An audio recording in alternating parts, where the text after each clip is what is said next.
Welcome. In this video, we're going to find the domain of this function of two variables. We're going to manually sketch the domain. Then we're going to use technology to obtain a graph, and this will help us verify our answer.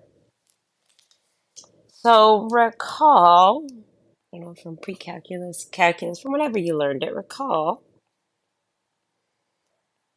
that if you have a root of some function, in this case, I'm just going to call it g. You know what? Let's call it by the same name, f. There we are. When n is even, then f needs to be greater than 0 for this nth root to be defined. And if n is odd, and f can be anything. There's no restriction on f. So in that case, what we need, and I just realized it was a bad idea to call it f. There we are. Let me call it g again, and you'll see why. So we're saying this function f is the nth root of some other function g, and that's kind of what we have here. So what this tells us is that I need to set everything under that root, that is 25 minus x squared minus y squared, greater than or equal to 0, since of course you can take the square root or fourth root or even 10th root, whatever, of 0. You can take an even root of 0, it's just 0. So I'm going to say that this is greater than, pardon that move, this is greater than or equal to 0.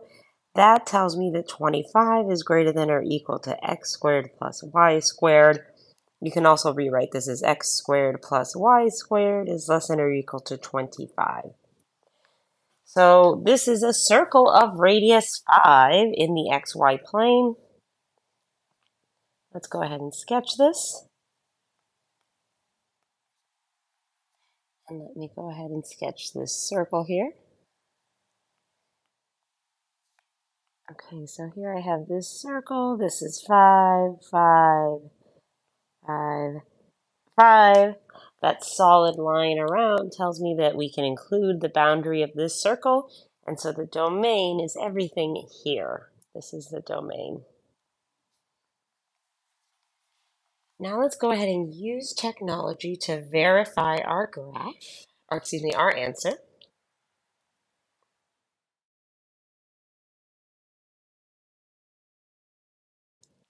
I'm going to pull up my GeoGebra 3D graphing calculator. And here I'm going to go ahead and type in f parenthesis x comma y close parenthesis equals the square root of 25 minus x squared minus y squared.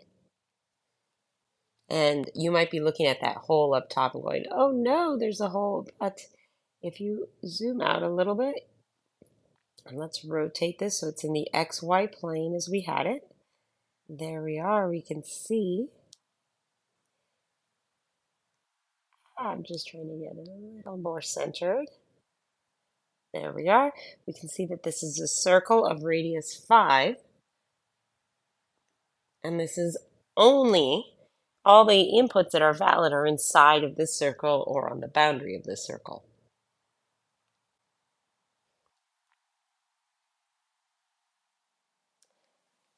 Finally, before closing out, let me make some space here. There we are.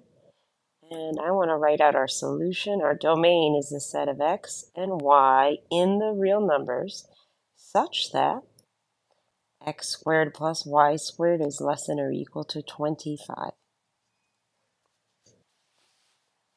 Please remember to keep calm and math on.